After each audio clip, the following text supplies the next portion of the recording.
इतना धीरे चलेगा, इतना धीरे चलेगा कि जो बछड़ा अभी अपनी माँ गाय के आगे आगे बहुत दूर तक घूमता था, अब वो गाय को धीरे धीरे रुक करके, चलो कैसे चलें, क्यों क्या हो गया, अभी तो चलता था, ठेंगोल लगा दिया। किसने लगा दिया? कहा था साथ साथ चलना, नहीं चलता था, आगे भागता था। अब देख मालिक ने ठेंगोल लगा दिया, अब मेरे साथ भी चलने लायक नहीं रह गया, तो क्या करूं, अभी जल्दी कुछ नहीं होगा, थोड़ा बड़ा हो जा, जब ठेंगोल लगते लगते तेरी चाल में वो धैर्यता आ जाएगी तो अपने आप मालिक बोलेगा अब ठेंगोल अलग कर दो, अब शांत हो गया। ऐसे ही कर्म जो उचक उचक करके आगे चल रहा है तुम्हारे दिमाग के आगे, उसको एक बार पुण्यानुभूति का ठेंगोल लगाओ, 2 बार लगाओ, और जैसे वो समझ जाएगा फिर कहेगा नहीं, आपने जो किया है अभी तक का सर्वश्रेष्ठ कार्य किया है, हम तो तुम्हारी परीक्षा लेने आए थे, लेकिन प्रमाण पत्र देते वक्त तो हम पढ़े लिखों को लेकर के साथ में आए हैं, और मात्र प्रमाण पत्र नहीं, आपको पुरस्कार भी दे करके जाएंगे। बस कुछ दिन की बात है, कुछ दिन की बात है। सोचो, ऐसा नहीं कि बड़े बड़े निर्णय आपने सिर्फ मात्र दान के क्षेत्र में लिए हों, अब अपने दुकान मकान के क्षेत्र में कितने बड़े बड़े निर्णय ले लिए। सोचो, कई बार तो आपने इतने बड़े निर्णय ले लिए कि पूरी जीवन भर की कमाई का आधा आप एक नई प्रॉपर्टी को खरीदने में लगा देते। उस समय कर्म आपकी परीक्षा नहीं करता, क्योंकि कर्म समझता है अभी तो तुम मेरे लिए पुष्ट कर रहे हो, मैं क्यों परीक्षा करूंगी तुम्हारी। उस समय कभी परीक्षा नहीं करेगा, कर्म समझ जाता तुम मेरे लिए तंदुरुस्त कर रहे हो, मैं क्यों परीक्षा करूं। जिस दिन तुम मुझे कमजोर करने लग जाओगे तब मैं परीक्षा करूंगा। तो तुमने आधी कमाई का बराबर प्रॉपर्टी खरीद ली, कभी तुम्हारे मन में नहीं आया कि कैसे चुकाऊंगा, कैसे चुकाऊंगा, होगा कि नहीं होगा। अरे कोई बात नहीं, प्रॉपर्टी खरीदी है, नहीं हुआ तो बेच देंगे, लौट के आ जाएगा। बहुत अच्छा, मतलब प्रॉपर्टी तुम्हारे दिमाग में रहती है, वो भी पर्सनल प्रॉपर्टी, कि मैं नहीं हो पाया तो वापस बेच दूंगा, वापस लौट के आ जाएगा।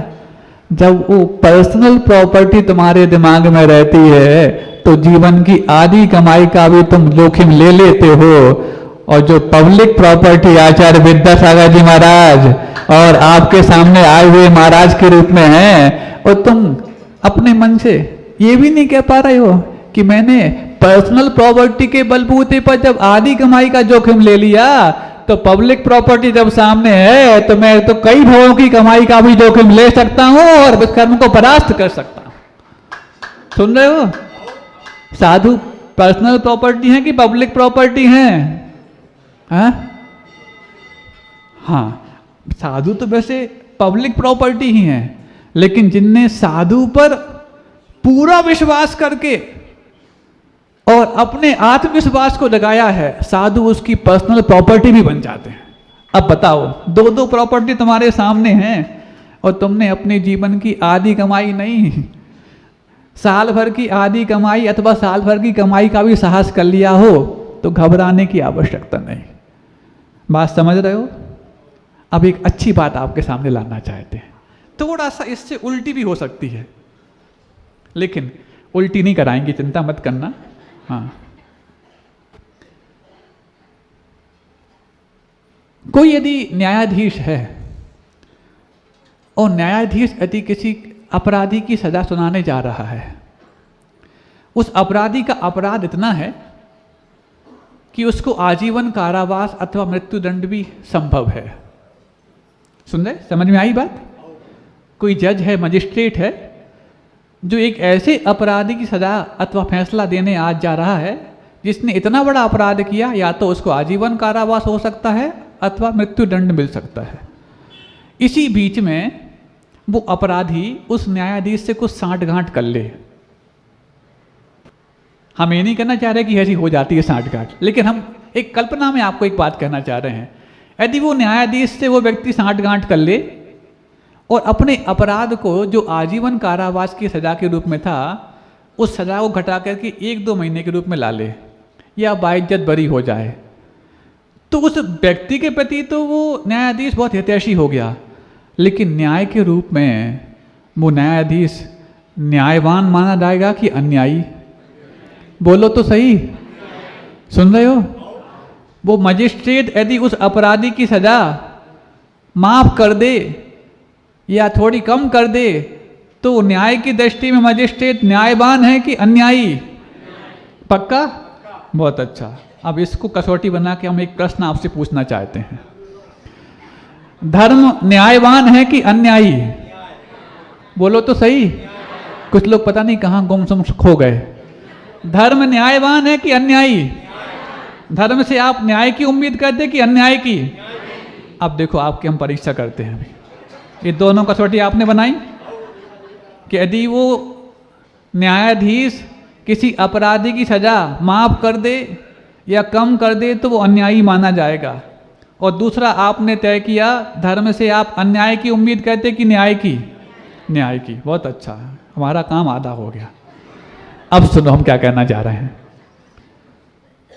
आप लोग प्रतिदिन धर्म ध्यान करते, पूजन करते, भक्ति करते, गुरुदेव की अच्छी सुंदर सुंदर भावों से और द्रव्य से पूजन करते, है ना? करते कि नहीं करते? तो बोलो तो सही है। आपके सामने माइक रखें तब बोलोगे क्या? महाराज बिना माइक के भी जब कर्म बोलने लग जाए तो हमारी वाणी कमजोर पड़ जाती है, इसलिए तो बता रहे कर्म जब बोल रहा है तो कह देना अभी महाराज बोल रहे हैं, चिंता मत कर, तेरे लिए एक बार में जवाब दे देंगे। अब धर्म से आप हमेशा न्याय की उम्मीद करते हैं तब तो आप धर्म करते हैं, क्योंकि धर्म भी अन्याय करने लग जाए तो कोई भी यहाँ पर धर्मात्मा बैठेगा नहीं। और यदि कोई न्यायाधीश किसी की सजा माफ कर दे तो भले ही उस व्यक्ति के लिए वो अच्छा माना जाए, लेकिन सार्वभौमिक रूप से तो अन्यायी माना जाएगा, भ्रष्टाचारी माना जाएगा। अब आप लोग सच बताना, जो भी धर्म कर्म कर रहे हो, पूजा पाठ, विधान, शांति धारा, अभिषेक, प्रवचन सुनना, स्वाध्याय करना, शतावश्यक पालन करना, काय के लिए कर रहे हो? काय के लिए कर रहे हो? नहीं, धर्म की तो अलग विषय है। काय के लिए कर रहे हो? महाराज हमारे कर्म कट जाएं, हमारे कर्म कट जाएं, हमारे दुख कम हो जाएं, हमारा टेंशन कम हो जाए, इसके लिए कर रहे कि नहीं? बोलो तो सही, कर रहे? अब देखो फंस गए, इतने में फंस गए तुम लोग। धर्म का न्याय भी अटल है तो कर्मों का न्याय भी अटल है। मानते कि नहीं मानते? स्वयं कृतम कर्म यदात्मना पुरा फलम तदीयम लभते शुभाशुभम परेण दत्तम यदि लभ्यते स्फुटम स्वयं कृतम कर्म निरर्थकम तदा। कि अपने किए हुए कर्म यदि दूसरों को फल देने लग जाएं अथवा दूसरे के किए हुए कर्म मुझे फल देने लग जाएं तो मेरे किए हुए कर्म तो निष्फल हो जाएंगे, क्योंकि मेरे लिए कुछ किए ही नहीं वो।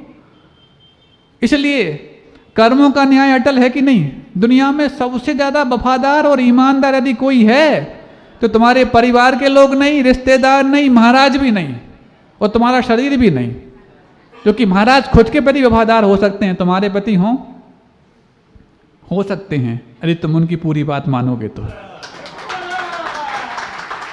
लेकिन फिर भी मान लो आपको लगता है कि ये भी वफादार नहीं है, लेकिन कर्म तो स्वप्न में भी वफादार है तो जागते हुए ही वफादार है।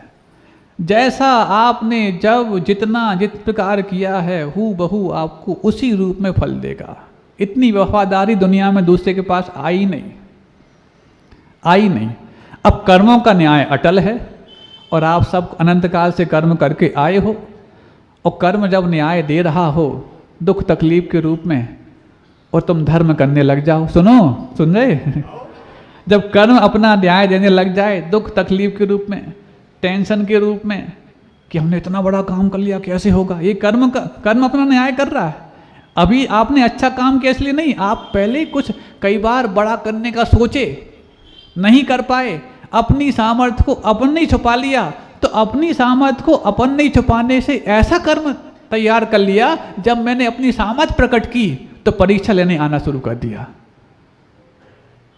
मैंने पहले अपनी सामर्थ्य को छुपा लिया था, करना ज्यादा चाहता था, नहीं किया, कर्म बांध लिया। कौन सा? अंतराय कर्म बांध लिया, दानांतराय कर्म बांध लिया। अब जब मैंने दान किया, दान कैसे किया तो परीक्षा लेने आ गया, आपके मन को विचलित करेगा, डामाडोल करेगा। कई बार मन तक आकर के करेगा, कई बार सामने कोई व्यक्ति रूप आ जाता है, काहे तुमने इतना बड़ा कर लो, कर पे हो कि नहीं कर पे हो, पूछता है। ये सब कर्म है, ये सब तो थर्मामीटर के रूप में है। फीडिंग तो अपनी है, रीडिंग ये सब लोग दे रहे हैं। काहे तुम कर पाओगे कि नहीं कर पाओगे, कर पाओगे कि नहीं कर पाए। अब जैसी वो कर्म उदय में आया, परीक्षा शुरू हो गई, तो कर्म तो अपना न्याय शुरू कर चुका है। अब हम धर्मात्मा बनते हैं, भगवान जल्दी जल्दी झुक जाए, जल्दी जल्दी झुक जाए, महाराज आशीर्वाद दो, सब अच्छा हो जाए, हम अच्छे से धर्म ध्यान करेंगे, पूजन करेंगे, माला फेरेंगे, जो आप कहोगे सब कुछ करेंगे। अब ठीक है, दोनों बात अच्छे कर रहे हैं आप। कर्मों का न्याय शुरू हो चुका और धर्म से तुम उस कर्मों के न्याय में बाधा बांधने के लिए कुछ सांठगांठ करने आ गए। ठीक उसी प्रकार जैसे न्यायाधीश आजीवन कारावास की सजा सुनाने जा रहा था, इस बीच में अपराधी ने कुछ सांठगांठ कर ली, तो सांठगांठ जैसी कर ली तो क्या हुआ, उसका अपराध कम कर दिया अथवा बाइज्जत बरी कर दिया। तो अभी आपने क्या कहा था, उस न्यायाधीश को अन्यायी कहा था। अब जैसी कर्म तुम्हारी परीक्षा कर रहा, कर्म अपना न्याय देना शुरू कर दिया, आपने क्या किया, धर्म से सांठगांठ शुरू कर ली। तो बताओ धर्म कर्म के न्याय में आड़े आएगा क्या? तो फिर धर्म कर क्यों रहे? बहुत बड़ी परीक्षा है आज आपकी महाराज। जितनी बड़ी परीक्षा कर्म नहीं कर रहा, उतनी बड़ी परीक्षा आप कर रहे हैं। ये तो उलझन करा दी आपने। इतनी अच्छी अच्छी द्रव्य सजाई हमने, इतने इतने भाव सजाए, और कर्म परीक्षा लेता तो कोई बात नहीं है। आपने ऐसा प्रश्न कर दिया कि हमारी सारी आस्था और भक्ति पर क्वेश्चन मार्क लगा दिया। हाँ, आज क्वेश्चन मार्क लग गया है। ऐसा उत्तर लिखना कि कभी भी कितना भी संकट आ जाए, कितना भी संघर्ष आ जाए, तुम्हारी आस्था डामाडोल ना हो। लेकिन कब? जब इस प्रश्न का उत्तर खोज लोगे तब। अभी तो प्रश्न हमने किया है। कर्मों का न्याय अटल है कि नहीं, और धर्म भी न्यायवान है कि नहीं। अब जब कर्मों का न्याय शुरू हो गया है और तुम धर्म से सांठगांठ करने चले गए, तो सांठगांठ अधिक धर्म कर ले और तुम्हारे कर्मों के बीच में दखलंदाजी कर दे, तो धर्म अन्यायी होगा कि न्यायवान? क्यों धीरे क्यों बोल रहे महाराज? इतना गंभीर और ऐसा हमारे अभी तक के पूरे धर्म ध्यान पे आपने पानी फेर दिया। ये वाली बात पहले बोलते थे, 28 के पहले हम समझ लेते, फिर देखते दुनिया के सामने हम ऐसा कीर्तिमान रचते तो दुनिया कहती पूरा हॉल भरा था, खचाखच भरा था, पूरी बोलियां लगी, लेकिन एक ने भी बोली नहीं ली। ऐसा करके दिखा दे। ये प्रश्न यदि आप पहले कर देते तो। सुन रहे महाराज? अलग ही टाइप के हो गए आप तो। ये वाली बात आपने 28 के पहले क्यों नहीं कही? तभी कह देते, फिर हम बताते, खूब बाजे बजवाते और बैंड बजवा देते। क्या हुआ? बोली ऐसी लगी, खूब बोली लगी, लेकिन एक भी नाम नहीं आया। ऐसा होता यदि आपने प्रश्न पहले कर दिया होता। तुम्हारी बोलियों के लिए हम 28 तारीख के लिए मंच पर नहीं बैठे थे। तुम गलत फहमी में हो, भले ही तुमने लगा दी हो करोड़ों की बोलियां, तुम्हारे लिए नहीं बैठे थे। पहले तो तुम्हारे कर्म को परीक्षा लेने लायक है कि नहीं, ये आंकने के लिए बैठे थे, और फिर तुम परीक्षा देने लायक हो कि नहीं, ये जांचने के लिए बैठे थे। और जब समझ लिया कि तुम्हारी परीक्षा में जो कर्म लेने जा रहा है, तुम ऐसा तमाचा मारोगे कि कर्म इस प्रकार की परीक्षा दोबारा ना ले पाए, तब जाकर के हमने प्रवचन के रूप में प्रमाण पत्र दिया था।